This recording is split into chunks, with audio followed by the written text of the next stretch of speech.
কেইবাটাও চাকৰি ইতিমধ্যে মুকলি হৈছে অনলাইনৰ জৰিয়তে আৰম্ভ হৈছে 52,000 টকা পৰ্যন্ত দৰমহা লাভ কৰিব এই চাকৰিৰ জৰিয়তে কি নথিপত্ৰ লাগিব শিক্ষাগত অৰ্হতা কিমান লাগিব আবেদন অনলাইনত কিদৰে ঘৰতে বহি কৰিব পাৰিব সকলো বিস্তৃত তথ্য তাই আহিছো অনলাইনত ইতিমধ্যে আবেদন প্ৰক্ৰিয়া মুকলি কৰি দিয়া হৈছে ঘৰতে বহি মোবাইলতে আপুনি কৰিব পাৰিব অনলাইন আবেদন লোকসেৱা আয়োগৰ কাৰ্যালয়ৰ চতুৰ্থ বৰ্গৰ পদ মুকলি হৈছে আবেদনৰ অন্তিম তাৰিখ 9 অক্টোবৰ লোকসেৱা আয়োগৰ তৰফৰ পৰা ইতিমধ্যে এইখন বিজ্ঞাপন পত্ৰ প্ৰকাশ কৰা হৈছে আৰু ইয়াতে অনলাইন আবেদনৰ বাবে এটা বিশেষ ৱেবছাইট মুকলি কৰা হৈছে এই ৱেবছাইটটো লিখি ৰাখক এই ৱেবছাইটটো মনত ৰাখক https://apscrecruitment.in এই বিশেষ অসম লোকসেৱা আয়োগৰ কাৰ্যালয়ত চতুৰ্থ বৰ্গৰ পদৰ নিযুক্তিৰ বাবে ভাৰতীয় সংবিধানৰ 5 আৰু 8 নং অনুচ্ছেদ সংজ্ঞায়িত ভাৰতীয় নাগৰিকৰ পৰা আবেদন পত্ৰ বিচৰা হৈছে অৰ্থাৎ এই পদৰ বাবে আপুনি আবেদন কৰিবলৈ হলে আপুনি ভাৰতীয় নাগৰিক হোৱাটো বাধ্যতামূলক উক্ত পদৰ বাবে পাবলগীয়া দৰমহা তথা অন্যান্য বানজসমূহ অসম চৰকাৰৰ যাৱতীয় বিধি অনুযায়ী দিয়া হ'ব অসম চৰকাৰৰ বিধি অনুযায়ী দৰমহা আৰু বানজসমূহ যাৱতীয় বিধি অনুসৰি দিয়া হ'ব পদৰ নাম চতুৰ্থ বৰ্গৰ পদ ইতিমধ্যে উল্লেখ কৰা হৈছে পদৰ সংখ্যা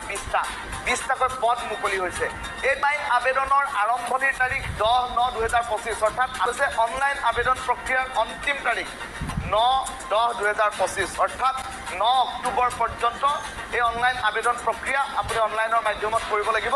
অনলাইনৰ মাধ্যমৰ বাবে এটা ৱেবছাইট ইয়াত মুকলি কৰা হৈছে তাই আবেদনৰ মাচুল পৰিশোধৰ অন্তিম তাৰিখ 11 অক্টোবৰ 2025 মাচুল পৰিশোধ আপুনি 11 অক্টোবৰৰ ভিতৰত কৰিব লাগিব দৰমহাৰ নিৰিখ pay scale grade pay Assam চৰকাৰৰ বিধি অনুযায়ী পাবলগীয়া অন্যান্য ভত্তাসমূহৰ কথা উল্লেখ কৰা হৈছে পে স্কেল 12,000 টকাৰ পৰা 52,000 টকা আৰু গ্ৰেড পে 3,900 টকা বুলি ইতিমধ্যে উল্লেখ কৰা হৈছে যোগ্যতাৰ মাপকাঠি প্ৰতিগৰাকী ভাৰতীয় সংবিধানৰ 5ৰ পৰা 8 নং অনুচ্ছেদত সংজ্ঞায়িত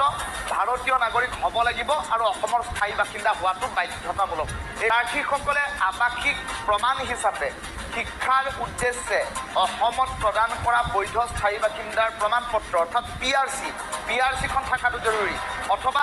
নিয়োগ বিনিময় পঞ্জীয়ন প্ৰমাণ পত্ৰৰ প্ৰতিলিপি আপলোড কৰিব লাগিব এক্সচেঞ্জ অফিচত আপোনাৰ যিখন প্ৰতিলিপি থাকে সেই প্ৰতিলিপিখন আপুনি